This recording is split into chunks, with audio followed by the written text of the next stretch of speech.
Hello, and welcome to Stories from India, a podcast where we talk about myths, legends, and folk tales from India.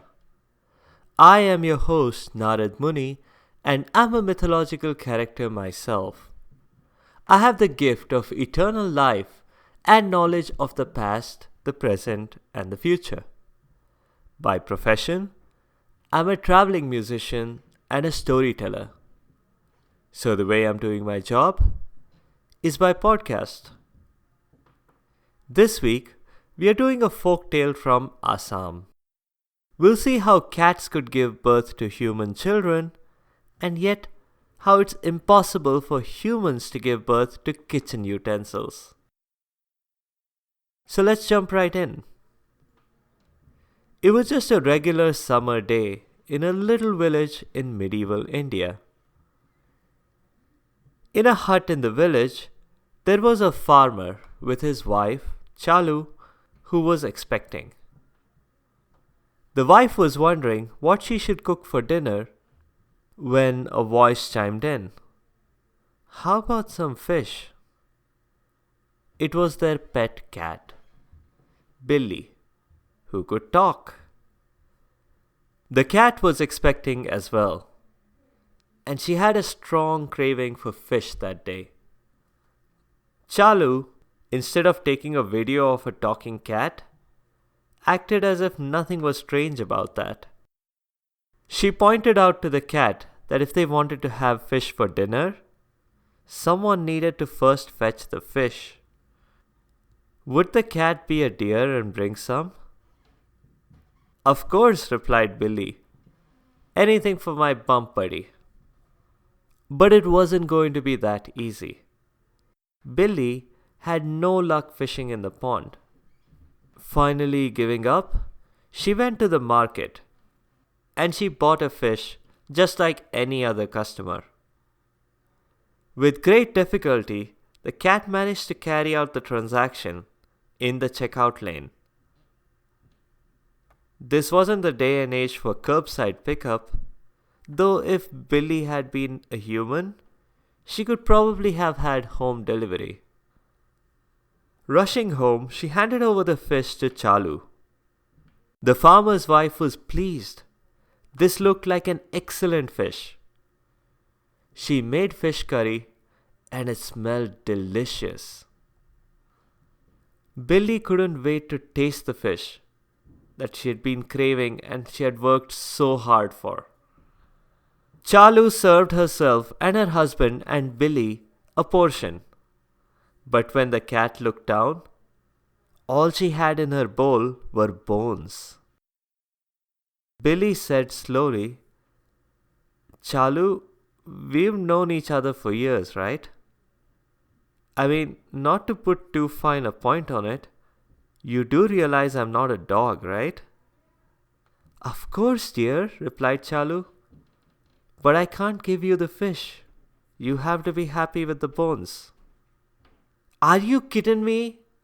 Exclaimed Billy. Chalu replied. Bad cat pun aside, it's not like you did much. I did all the hard work of cooking it. Chalu's husband, hearing this and realizing that he had contributed absolutely nothing towards the fish or the curry, started wolfing it down before anyone could take it away from him. But no one was going to attempt that. Billy was hurt. She'd been betrayed. She walked away, quite like the Pied Piper must have done when he was betrayed by the townspeople of Hamelin. Billy prayed silently for a reversal of fortune. And a month later, that's exactly what happened. Chalu and Billy had both been expecting, and now they gave birth at about the same time. But it was Billy who had human baby twins, and Chalu who had kittens. A cat the size of a human baby giving birth to two human babies may give you some pause. But obviously there was some magic at work here. The cat turned out to be a better parent than Chalu could ever have been. She took care of her daughters very well, bringing them up on a steady diet of milk and fish, and supplementing their education with books by William Shakespeare and J.K. Rowling. Many years passed. The daughters, Nadi and Kadai, grew up. Billy continued to fetch them food every day. One day, Nadi asked her, "Mummy, what if something happens to you?" Undoubtedly, she had learned by now that their mum was quite past the average lifespan of a household cat. Billy was prepared for this question. She had a plan. "Here, observe this bowl of milk," she said. "If the milk turns grey, you'll know something's happened to me. You must come look for me." "What?" said Kadai. "That sounds like spooky action at a distance. Is there a relativistic speed of light delay?" She was familiar with the works of Catbert Einstein. "Are you Schrodinger's cat?" she asked her mom. "Never you mind," said Billy as she went out. But as it happened, the very same day, the milk did turn grey. Worrying for their mother, Nadi and Kadai immediately began looking for her. They wandered far and wide together, but there was no sign of Billy. Kadai was tired. She couldn't go on anymore. She sat on a rock as Nadi ran off to a nearby river to fetch some water for her sister. But the river had other plans. The river spirit was really a person, just like the ocean in Disney's Moana. The river spirit and Nadi began with some small talk, and that pretty quickly accelerated. Within no time, her sister completely forgotten, Nadi set off with the river spirit to have her own adventures. Kadai had nowhere to go, and she was tired. As she sat there by the riverside, all by herself, a merchant happened to drive by. The merchant, Vyapari, was quite smitten by Kadai and promised her grand adventures himself, quite like the river spirit had done with Nadi. Vyapari and Kadai were soon married over the objections of his sisters. And when the couple was expecting a baby, the sisters decided to act. They saw the baby and Kadai as just cutting them out of a future inheritance. But they were wrong, because it wasn't a baby that was going to cut them out of their inheritance. It was babies. Kadai was carrying twins. When the twins were born, the sisters quickly took them away and replaced them with the handiest things they could find in the kitchen. When Vyapari rushed into the maternity ward, expecting to hug his infant child, he was quite taken aback to see instead a couple of pots. Kadai recovered at about this point, and they both looked at each other. Kadai was sure this had to be a mistake. She would have known the difference between carrying babies and carrying pots. But Vyapari's sisters thought there could be no controversy about this. They had witnessed it themselves. Kadai had indeed given birth to the pots.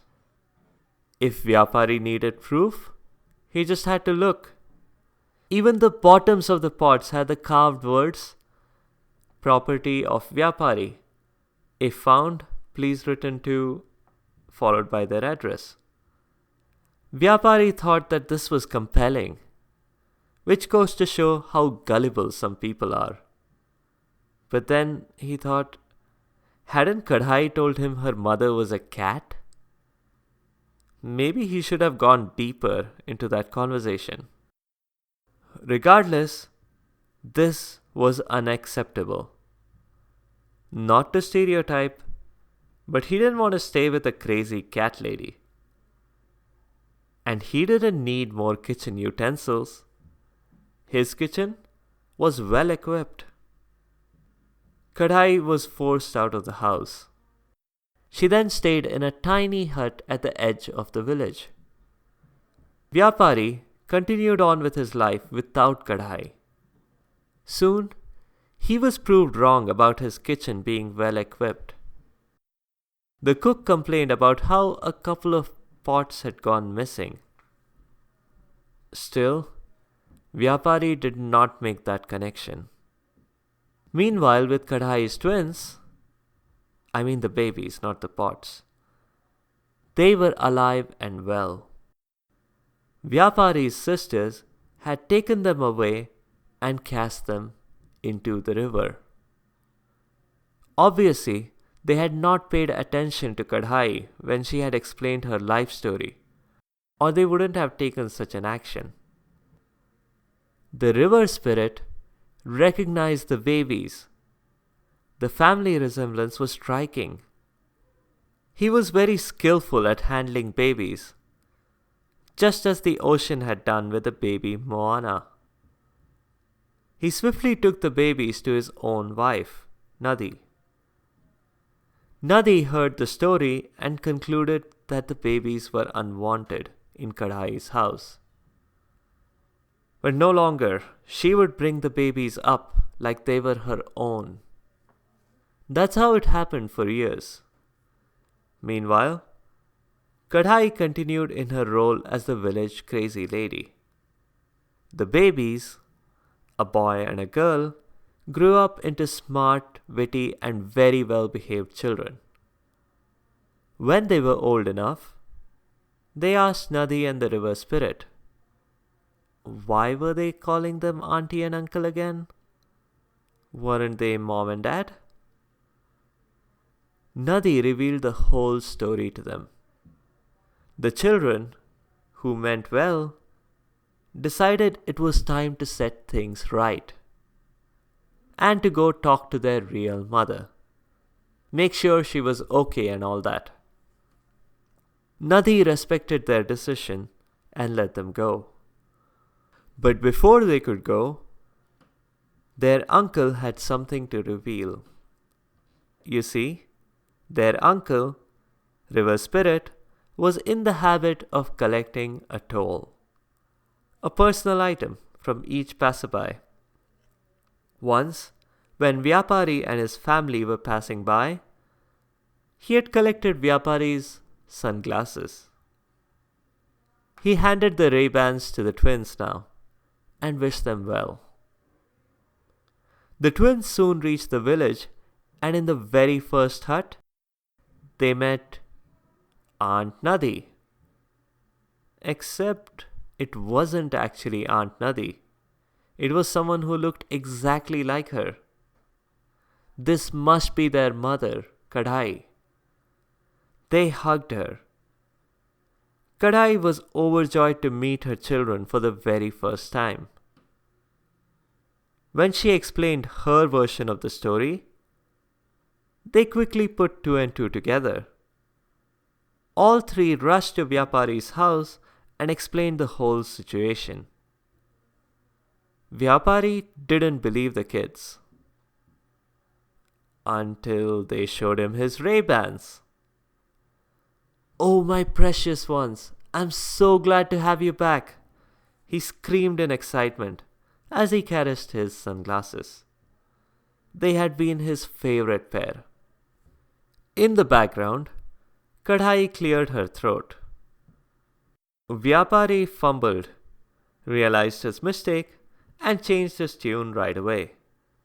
"Oh, my children, how have you been? I'm so happy to meet you."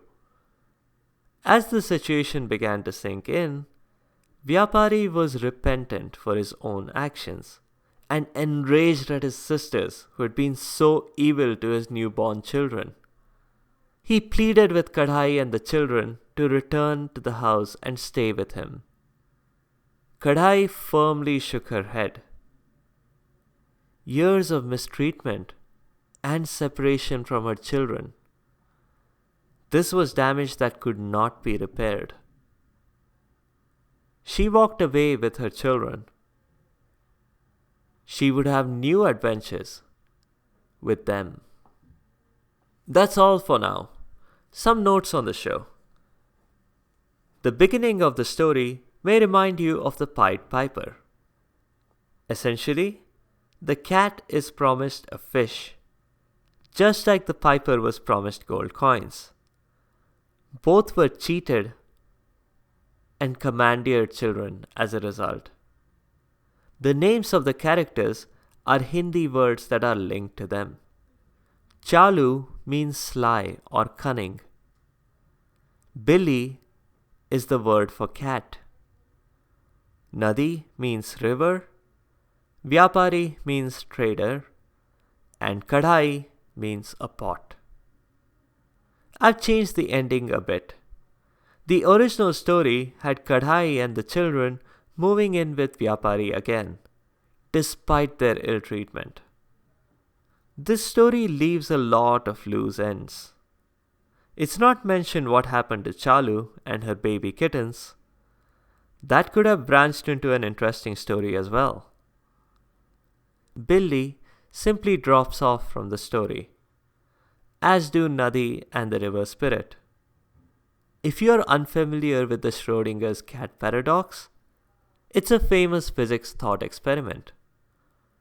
Do look it up. But be warned, it can be really confusing.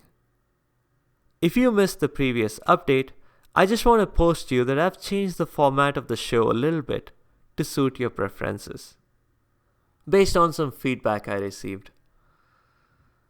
The characters of the week are now a separate mini episode by themselves on Wednesday nights in the US and Thursday mornings in India and Europe.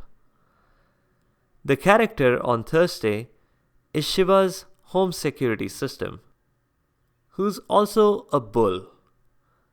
In some depictions, he actually looks like a gentle version of the Minotaur. That's all for this week. If you have comments or suggestions, please leave a comment or a review on the site sfipodcast.com or tweet at sfipodcast. You can also find me on Instagram and Facebook. Be sure to subscribe to the show to get notified automatically of new episodes. Thanks to all your listeners for your continued support. The music is from purpleplanet.com. That's purple-planet.com. I'll see you soon.